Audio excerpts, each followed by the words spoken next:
Am I going to get sued? That is by far the question that I hear most from successor trustees. Not because they plan on doing anything wrong. Quite the opposite. Most trustees are trying their absolute best to do everything right. The problem is that courts don't judge trustees based on good intentions. They judge trustees based on whether they fulfilled their legal duties. Hi, my name is Darlynn Morgan, and I'm a trust and estate attorney. And for more than 25 years, I've helped successor trustees navigate exactly this moment. And there are 7 mistakes that can put you directly in the legal crosshairs, even when you're acting in good faith. In this video, I'll show you which trustee mistake gets people into the most legal trouble faster than any other, and why some of the most common trustee errors aren't theft or fraud at all, but simple inaction, and how to protect yourself from angry beneficiaries, family conflict, and personal liability, even if you've never served as a trustee before. But before we get into the 7 mistakes, you need to understand why so many good people get themselves into trouble. One day, you're simply a son, a daughter, a spouse, or a sibling. But the next day, without any training, you're legally responsible for someone else's entire financial world. Money, property, taxes, paperwork, and the interests of everyone who stands to inherit. What can catch people completely off guard is this is a serious legal role, and most people have no idea what the responsibilities actually are that come with the job. Legally, you are not acting as a helpful family member. You're acting as a fiduciary. And understanding that distinction is important for doing the job well. So let's start with mistake number 7, not understanding that you're a fiduciary. Trustees often think that the standard is simple, don't steal, but that's not the standard. As a trustee, as a fiduciary, that means that you're legally required to act in the best interest of the beneficiaries and follow the terms of the trust. I've seen trustees make decisions they genuinely thought were fair, only to find themselves defending those decisions later. For example, a trustee decided to distribute assets differently than what the trust document said. She thought it would reduce conflict and make things easier for everyone. And she thought that everyone was on board. But the problem was, she never got a written agreement from all the beneficiaries. A few months later, one of the beneficiaries hired an attorney. Now, she wasn't being judged on her good intentions. She was being judged on whether she followed the trust. The trust document is your rule book. If you want to do something differently, get written agreement from everyone involved or get legal guidance before moving forward. Good intentions don't protect trustees. Following your fiduciary duty does. Now, mistake number 6 is the liability that nobody sees coming. And it's different because no money is missing. Nobody's accusing you of stealing, but you can still be personally liable. Maybe the trust owns a house and the insurance lapses. Maybe the property sits vacant and maintenance gets ignored. Maybe investments are left unattended for months while markets move. These mistakes are easy to miss because they involve doing nothing. But doing nothing is still a decision.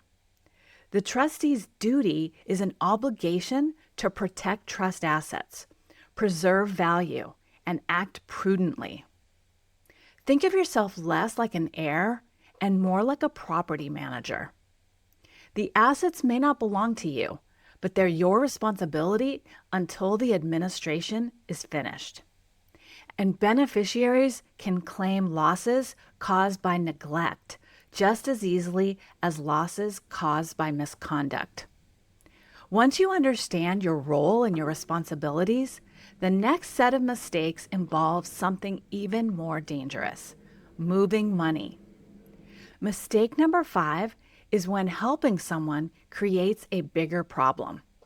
This is where good-hearted trustees can get themselves into trouble. Maybe a beneficiary comes to you because they need money, and the trust has money, and you think, well, they're going to get it soon anyway. So writing them a check feels like the right thing to do. The problem is that the trust administration follows a sequence. Debts get paid first. Expenses get paid first. Taxes get addressed first. Only then do you know what can safely be distributed. I've seen trustees make early distributions because someone needed help. Later, another beneficiary claims favoritism, or unexpected expenses show up after part of the trust has already been distributed. Now the trustee is trying to solve a problem that they created themselves. Family members often don't understand these delays. They think the trustee is holding money back, but in reality, the trustee is protecting everyone. Your job is not to distribute money quickly. Your job is to distribute it safely. Mistake number 4 is the cost of waiting. The opposite mistake is waiting too long. This usually starts with overwhelm. You're grieving, you're busy, you don't know where to begin, so nothing happens. And then weeks become months. I saw this happen with a trustee, and she just couldn't bring herself to deal with her mother's house. 8 months passed before any action was taken. Meanwhile, expenses kept piling up, and the beneficiaries watched the trust lose value. Here's what many trustees miss. Delay isn't neutral. Every month of inaction has a cost attached to it. Creditors have deadlines. Taxes have deadlines. Beneficiaries have patience deadlines too. One of the biggest mistakes for trustees is falling into one of 2 extremes: moving too fast or moving too slow. Making progress is going to protect you, but guessing or freezing or stalling does not. And that's especially true when it comes to communication. Mistake number 3 is when transparency turns into risk. Most trustees think that more communication is better, but it's not.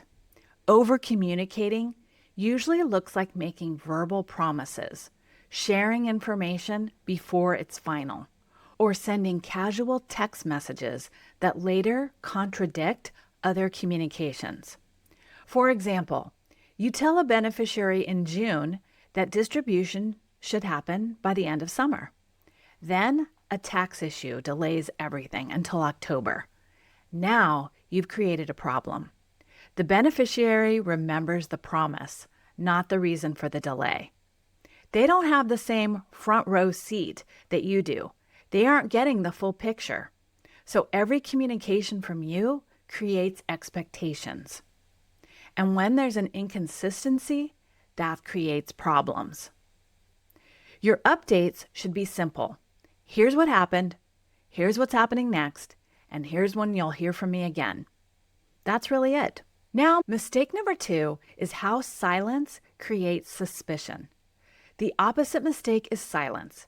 A trustee doesn't want conflict, so they stop communicating, or they're overwhelmed with all the actual tasks. So weeks turn into months, and beneficiaries hear nothing. And when people don't have information, they create their own explanations. Not usually good. I know a trustee who went months without providing any updates. When the final accounting finally arrived, the beneficiaries were already suspicious. The numbers weren't the problem. It was the silence.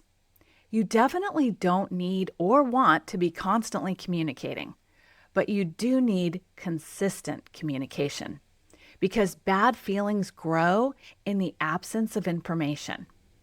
And once that trust is lost, every decision gets questioned. Which brings us to mistake number 1, the one that makes everything look suspicious. And that's commingling funds. If you remember one thing from this video, make it this. Commingling means mixing trust money with your personal money. And once that line gets blurred, every transaction starts getting scrutinized. A trustee deposits a trust check into a personal account because it's easier. Maybe they move money around, intending to sort it out later.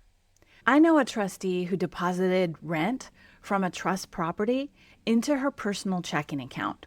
She planned to move it a few days later. During a contested accounting, that one transaction became the focal point of the entire case.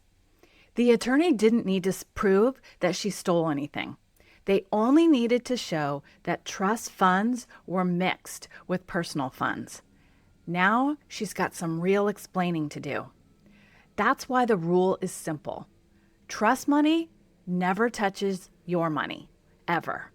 Before you deposit a check, before you pay a bill, before you move a dollar, open a separate trust account and keep separate records.